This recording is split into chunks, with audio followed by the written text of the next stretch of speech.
Association ne munnange Barbie Kyagulanyi muwandiisi ate mulwanirizi w'eddembe ly'abaana n'abawala.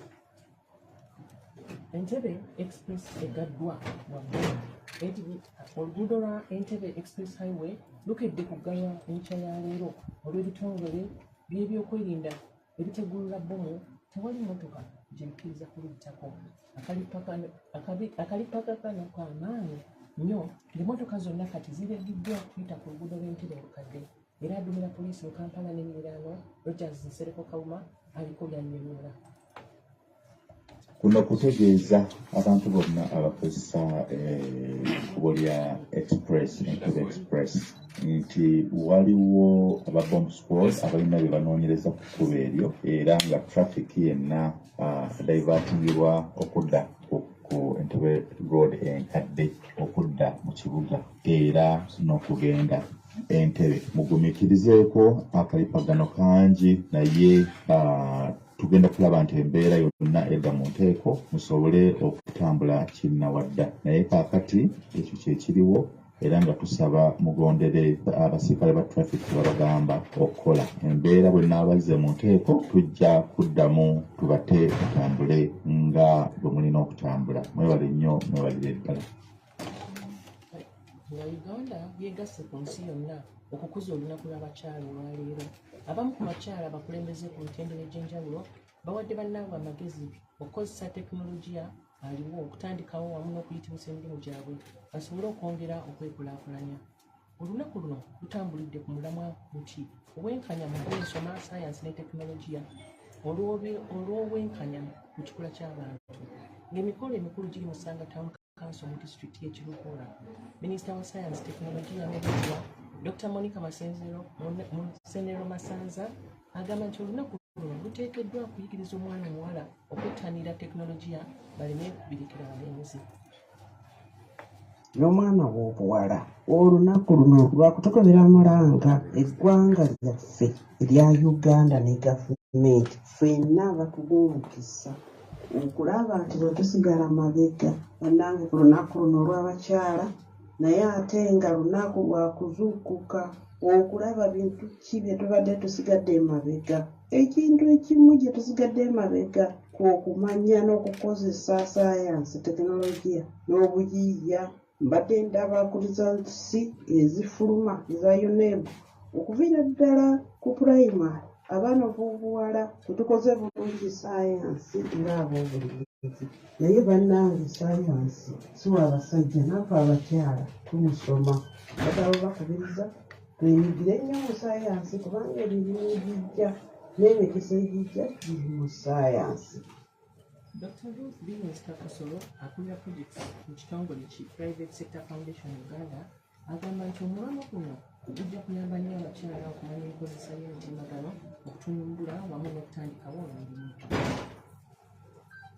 Omutimbagano guno ogwa internet oba ICT tusobola okukozesera ddala okukola ebyekitunzi. Gwe WhatsApp oba TikTok tukikozesa lugambo manye abakyala kuba tukozesa nnyo mu lugambo okulinza olugaso okumanya oli ageyaani ebintu ebyo tubikozese okwekulaakulanya okunoonya obutale kubanga tusobola okumulisa ebyo bye tukola. Omukyala omulese guno ne bwaba nga talina dduuka mu Kampala bw'obeera nga olina ebbogoya we osobola okukozesa omutimbagano gwa internet noga abantu nze ebbogoya gyali n'egondo gyali n'esenemugusa era n'ofuna abantu abadde ne bakugulako mungi. Kakati olumubeera butamanya olumubeera bukiikiiki era sekya nti tulina okukozesa abaami etuyamba kuba abakyala bano abasinga betwogerako abamu abaami baabwe babayange obeera omwami n'akuyambako mulina kyokola. Rose Namayanja Nsereko amyuka ssaabawandiisi w'ekibiina kya NRM agamba nti abakyala bamanyi enkozesa ya tekinologiya bayambe nnyo bannaabwe okuyiga basobole okutambulira awamu.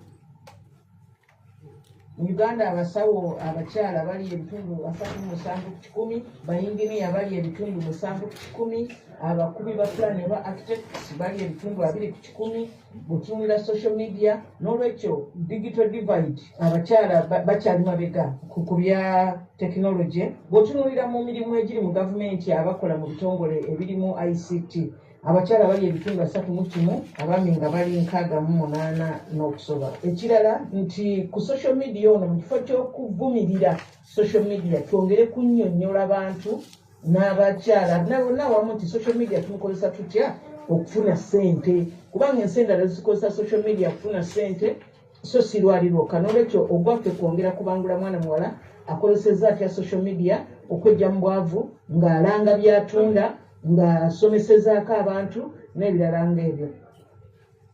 Ye minisita omubeezi avunaanyizibwa ku tekinologiya ow'ekitiibwa Joyce Juliet Nabbosa Ssebugwawo agamba nti wadde nga enkola ey'okukozesa emitimbagano nnungi naye abakyala bateekeddwa okugyegendereza ennyo. N'olwekyo twebaza abakyala nti bagenze nnyo mu maaso mu kuyiiya, bakoze ebintu bingi nnyo baluka balima ebintu bingi, basobola okuteeka ebintu byabwe bye bakola ku masimu gaabwe. Abakyala waliwo ekigambo ky'amasimu, wadde nga amasimu malungi nnyo gatuyamba kakati okwekulaakulanya, naye ate era amasimu tuleme galekera nnyo baana abato, kubanga ate kuliko ebintu ebitali birungi ku masimu kati betuzudde ate ebyonoona abaana baffe. N'olwekyo naddala abakyala kuba musinga okubeera okumpi n'abaana, mwegendereze nnyo amasimu gano, abaana engeri gye bagakozesaamu ate galeme kuboonoona. Ye Hajat Sophia Nalulejjuuko ssentebe w'akakiiko akalwanirizi k'obwenkanya aka Equal Opportunities Commission agamba nti abakyala waliwo bingi ebiteekeddwa okusooka okukolerwako mu ggwanga okusobola okuwa abakyala omwagaanya okweyagalira mu mulembe gwa digito.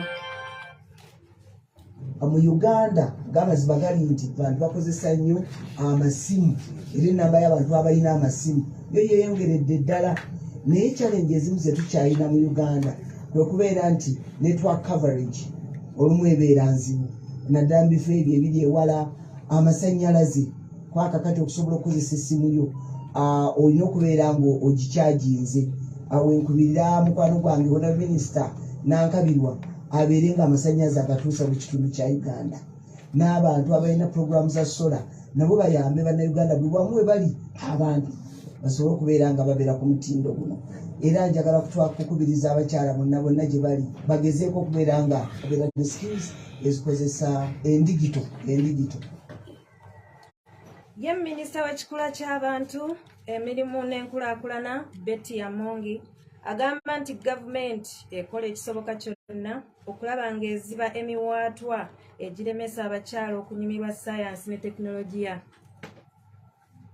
As you are aware, His Excellency the President has refocused this year's budget on paying for science teachers and ensuring that both in primary and secondary we have science teachers motivated. So the issue of science teachers from the lower level to secondary to the university prioritized is very important to address that gender gap. The infrastructure in schools and in technical institutes where science and technology on skills training are being prioritized and the government has established technical institutes in all the 12 sub-regions in the country. Also under UCC and Ministry of ICT, they are distributing computers in all government secondary school with internet to facilitate that access to internet. Nabikyali awo yesenkulu w'ekibiina ki Men's Forum Against Domestic Violence Lauben Muhabuza asabye gavumenti erowooze ku baami mu nteekateeka zaayo ng'emu ku ngeri y'okukendeeza obutabanguko mu maka. Nakugenda kunaku lw'abakyala olunaku lw'enkya naye naku zonna zigenda okukuddirira nti ng'enteekateeka gavumenti yonna gyeyina ey'okutumbula abakyala abaami babeere namba 2 kubeera ku mwanjo nabo basobole okuwagira abakyala baabwe kubanga tojja kukwata embuzi ogiwa omukyala ng'omukyala okimanyi agenda kugirundira ku ttaka ly'omusajja ate tebakkaanya yabba endagaano ey'ekibanja yamuzaalira abaana baddali bale mwezi muzibu olowooze nti agenda mukulaakulanya mu maka bantu bali bateeka okuba nga bakulaakulanye kati gavumenti bw'ereeta enteekateeka yakuggyako omu tegeeza nti abasajja bw'obaleka emabega kubanga kireeta abasajja batwala ebitundu 7 awaka kati mutatwala ebitundu 7 bw'omuleka bategeeza omwetaaga nnyo era bawulira eddoboozi lino gavumenti ng'eteekateeka olunaku lw'abakyala ne minisitule w'obugenda abasajja bateeka okuba ku mwanjo okulaba nga bawagira abakyala baabwe. Muhabuzi akuutidde abaami obutageza kutwalira mateeka mu ngalo kubanga kafuuka kakodyo kakubagako bintu. Bayoloote wamwe abayinza kugiri mukoti nga bali mukibuzaabuza bayotuukirire tugende tulabe ani akubuzaabuza mulamuzi kikaati ani yamukuza ani yamuteekateeka tulabe ekyetwasaba ne pulezidenti ekkooti z'amaka kooti y'amaka ebeeramu ekyomulamuzi nga talina na musajja nga tebamubasanga nako naye nga yatala emisango gy'amaka talina wadde mukyala twagamba dda ne mwanyootola nti dipaatimenti za poliisi zibe omuntu akulira ate famire y'amaka nga naye yennyini talina gyafumba nga talina na wadde gyawasa nga abe yatula mu nsonga z'amaka kati omusajja bw'ajja ng'alina obulumi anaakutegereza naye talina mukazi. Abatuuze ku kyalo bakijjulula mu ggombolola y'e Bulera mu disitulikiti y'e Mityana baguddemu ekyekango. Omuntu ow'okuna bw'afiiridde mu ddaamu ya kampani enkozi y'amajaani eya Tororo and Mityana Company Tea Estate tamutteko. Omugenzi ategeerekese nga Ngalambe John Bosco ow'emyaka 6 kitalo ddala. Omusasi waffe Membe John y'alina ebisingako awo. Wetukidde mu kifo kino tusanze abatuuze bali mu kaweefube ow'okugyayo munnaabwe yafiiridde mu mazzi oluvannyuma lwa DPC w'Emityana Swaibu Tabani okubategeeza nti amawulire g'okufa kw'ono agategedde kawungeezi nga mu kiseera kino akwataganye ne balubbira wabula nga bagenda kukeera olunaku olwaleero okugyayo omulambo. Bano bategeezezza nti omuntu ono kati waakuna ng'afa mu nfa bweti wabula ng'obuzibu bwonna babutadde ku kampuni eno etaafaayo kusiba kati kyokka ng'abatamiivu bayitawo bangi ng'ekkubo lino liyisa n'abayizi abagenda ku masomero. Tukuba emiranga tugamba batuyambeko ngo tebakoze tebatufaako kati omuntu waffe era ng'oyaguddemu kati mu kugwamira kwe kuva oba banaatuyambako tutya ngo tukole ki twetaagisa security wano baje batuyambe omuntu waffe tukole ki tumujeemu batutereko security emala security ekide mwagala twetagako akatimba oba oliawo kubanga nange omwana owange asobola okuva ku ssomero n'agwamu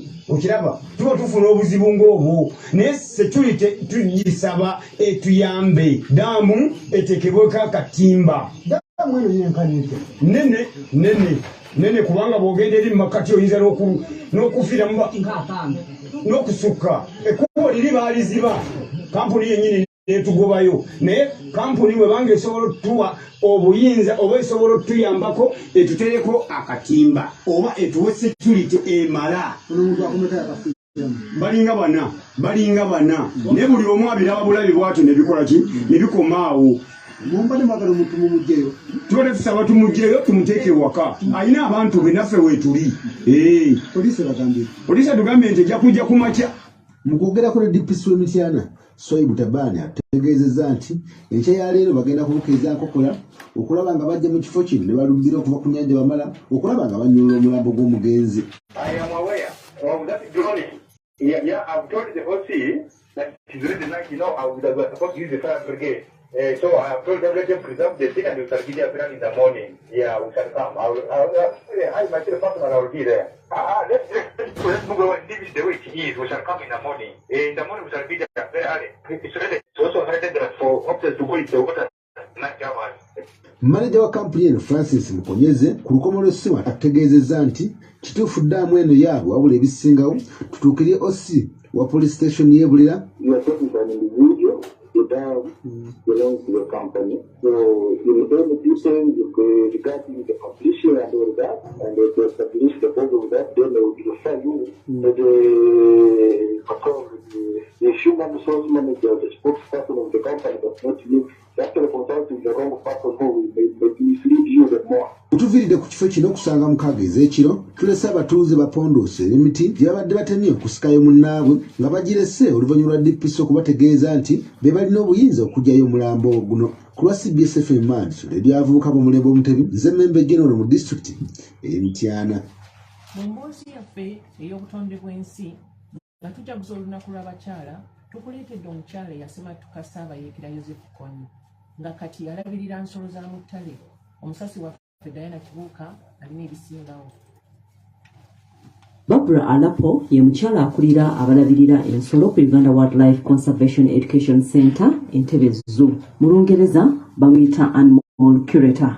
Omulimu gwe gwa kulaba nti ensolo zonna zisula bulungi ziridde bulungi ate saako n'okulaba nti ezo eziba zeetagisa okufuna obujjanjabi zibufuna. Omulimu guno agumazeemu ebbanga erisukka myaka 15. Wabula katono ekirooto kye kino kye yeegomba okuviira ddala ku myaka 9 eky'okukola mu bisolo kife oluvannyuma lw'okuwambibwa Kony mu mwaka 1996 bwe yali asomera mu ssomero erya Aboke Girls. Okubawamba babajja mu doomu, babajja mu class, babajja mu doomu. Sawa zaali mukaaga gwali Independence Night bajja ne bamenya amadinisa ne bayingira mu class. Ali musinya kati bawanga okuva musinya wa mpaka sinya 3 twasiranga mu nsiko. Twasiranga mu nsiko ate nga nti si nsiko nti eri awo nsiko nungi mugendera ddala eri mu nsiko gye mumanyi nti bagenda wali suspicion nti omuntu ali wali ate bw'oba ofumba omuka tegulina kulwezinga wanga omuka gulaga nti eri waliwo wali abantu. Jjukira ne NA-Gundi UPDF nga naye yali etunoonya mu buwambe wabuukayo otya? Twatoloka butolosi bagezako emirundi 3 gwasooka gwagaana balukwata ne batuzzaayo ogwokubiri ko ne batuzze then ogwokusatu twasaasiidinga naye nga tulinamu n'okutya omukufe yafuna nedayoluyakira omukutyamani wagenda kukola biki wakusanga mutoloka mwavaayo mwena 30 twavaayo nze navaayo naye n'abawala abalala 2 abasigadde ne bakola bati kati abasigala kale buli omu yafunanga engeri ey'okuvaayo naye nga mulimu abalala awo 15 batwala direct Sudan kazini yatwaluwe kaminga. Alapo yamala n'addayo ku ssomero okutuukira ddala Makerere gye yasomera omulimu guno ogw'okulabirira obutonde naddala diguri 2 era nga gumweyagaza.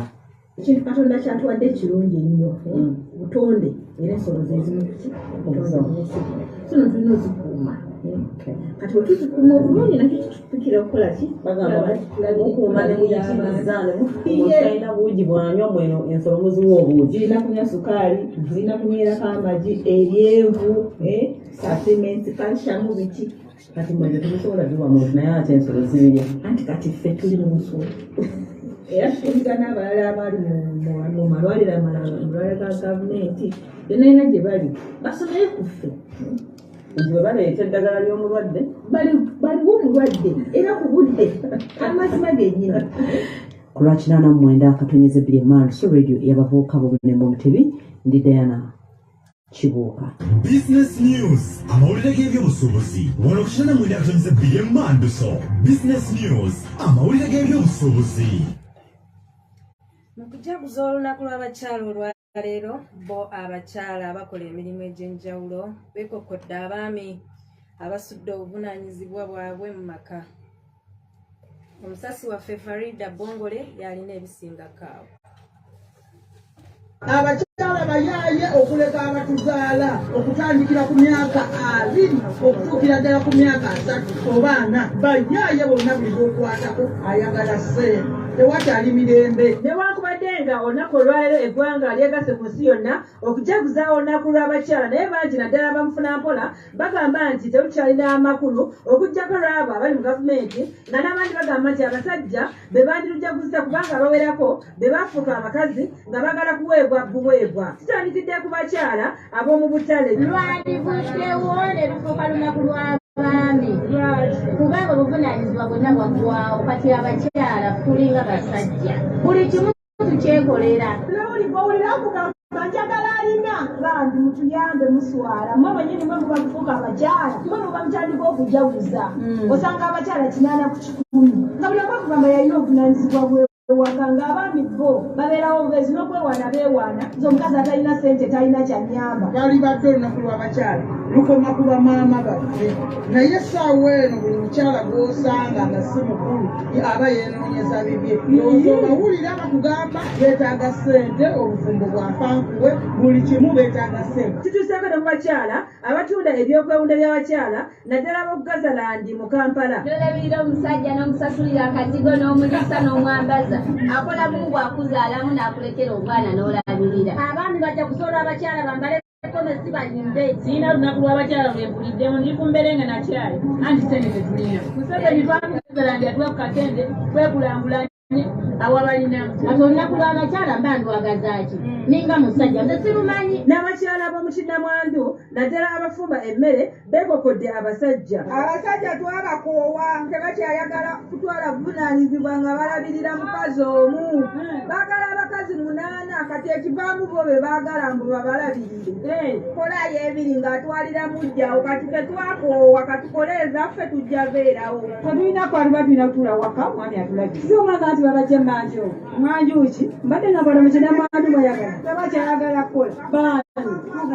Tebalabirira baana bali awo. Tatawana bamuwasa ne bamutwala. Fene twesigalira wano tukola abaana tubalabirira bali abanywa era banyirira. Bo bakola gwa kwewaana nina omuwala wange siriyasi. Era balina n'obeera ewaka bafumbe singa batemera ddendagala ne bafumba kubanga kye basigalira kyokka tebakyalina buvunaanyizibwa bulala. Kituuse n'okwekyo batemesa endagala. Kubanga tebalina obuvunaanyizibwa wadde tebaweerera baana tebaleka ssente waka. Ye omubaka pulezidenti mu Kampala Amina Lukanga awadde enjuyi zonna amagezi. Abaami baffe mbasaba muddemu mu renewing emirimu gyammwe muddemu oddiza obuvunaanyizibwa bamulabirira amaka gammwe abakyala tubayambeko nti bwe mbasasudde school fees tekitegeeza nti teeka gobe nga tosobola kunoonya zisasula school fees addako. Rachel Namwente akamiza ebbiri CBS Emadiso ze Friday Bongole mu Kampala. Olusekesero lw'emizannyo Sports News Beat wano ku Manduso olusekesero lw'emizannyo. Nga twetegekera empaka ez'akamalirizo ez'ebika bya Buganda, ttiimu ezaatuuka ku luzannya lwa finals zisabiddwa okwongera okweteekateeka okusobola okwolesa omutindo omulungi. Empaka zino zikomekerezebwa ku lw'omukaaga lwa Sabbiiti eno ng'olugave lutunka n'endiga mu gw'abasajja ogw'ebigere, so nga mu kubaka engeye etunka ne mamba gaabonga. Ssentebe w'olukiiko oluddukanya empaka zino Katambala Haji Sulaiman Magala asabye abakulu b'ebika bonna mu Buganda okukunga bazzukulu baabwe okujja mu bungi mu kisaawe ewankulukuko.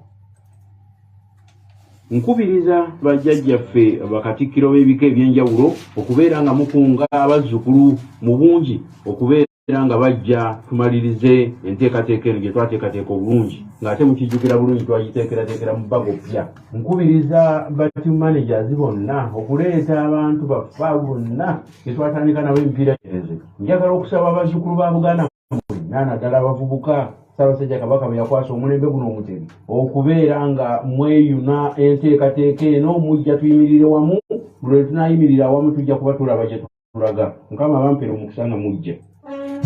Nga tugenda mu geebweru bingi byogeddwa naye bino binajjukirwanga nga bikutuusibwako Yuga Chick Poultry Breeders Limited abatunda enkoko eza broilers ne layers emmere y'enkoko ey'omutindo awamu n'eddagala. Yuga Chick Poultry Breeders Limited ku lw'obulunzi obuzza amagoba. Ebimu ku bikakkanya ekitiibwa ky'abakyala ensangi zino be bamu okuganza abatali ba myaka gyabwe. Katwejjukanye endowooza z'abantu ab'enjawulo ku nsonga eno. Abakazi mulabizuula bino tebalina kwambala mpale obufumo bujja kuddamu butereere. Osobola okuba nti omuteekamu emitwalo egiwera ebiri ebiro besatu mu lunaku. Osobola okuba nga osobola omuvula omutwalo ku mulimu n'omudropinga webadde akozesa omutwalo ogwa lunaku nga takuteekamu naye ng'alina akalenzi kamu ekujja ettaano n'aga nti oyo ye mwami. Nkugambye amaka 10 kizibu okusaako amaka wadde erimu ng'essimu y'omwami n'omukyala zikwatagana. Tewali bwe mwateekaawo essimu y'ensibe abakazi b'ennaku zino bwe bali. WhatsApp bwe bwenzi obwasookera ddala obukulembedde ensi eno. Kakati abakyala basaana beetereeze obufumba obw'ekitiibwa. Bw'ofumbira omwami wadde kaami katono wadde kafaana katya manya nti akuteekaami Tulise twayitukuula abasajja n'ensangi zino bo be batukuula. Abali bw'oba olina ennyonga ya musajja ofunayo muvubuka muto oyo ne bw'oba omupangisiza n'omusasula asobola okubeererawo.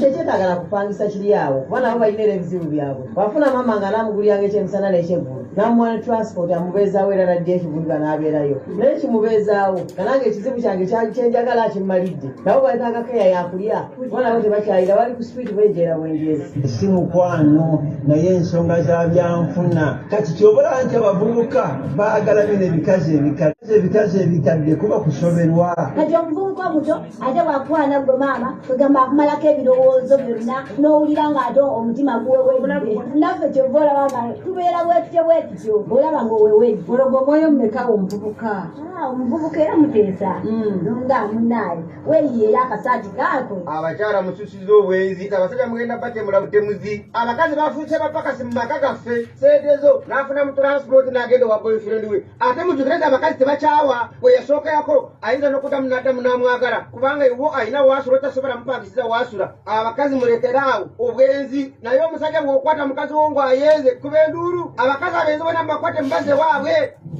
International News gano ge mawulire okuviibwa eri eggwanga wano ku Manduso. Aboludda oluvuganya mu Democratic Republic of Congo si bamativu eri enteekateeka za President Felix Tshisekedi ez'okwongezaayo okulonda mu ggwanga eryo olw'embeera y'ebyokwerinda etali nnungi. Aboludda oluvuganya bagamba nti tewali nsonga yeetaagisa okwongezaayo okulonda nga ne President Felix bye yasuubiza okukola bimulemye naddala mu kukuuma abantu emyaka kati giwezeena nga tewali kiteekeddwa mu nkola era okulwanagana kugenda mu maaso mu ggwanga erya Congo. Wegabadde ag'obudde buno nze Dr. Edith Nakujjoloba atudde ali Mmengo omukubiriza abakyala okulabirira ennyo amaka gaabwe n'okwesiga Mukama mu byonna n'okuweerera abaana naddala ab'obuwala. Neeyanziza nnyo Ssaabasajja Kabaka okumpa omukisa guno okuweereza nga mpeereza ku leediyo CBS FM. Tuli basanyufu nnyo nti musobodde okutuula ne muwuliriza amawulire ag'olwaleero yenze Barbie Kyagulanyi Tungo era nga bwe luli olunaku lw'abakyala nga tuyozaayoza buli omu asobodde okubaako kyakola okutumbula eddembe ly'abaana ab'obuwala n'abakyala okutwaliza awamu. Tubagaliza olunaku olulungi, Katonda abatukuumire.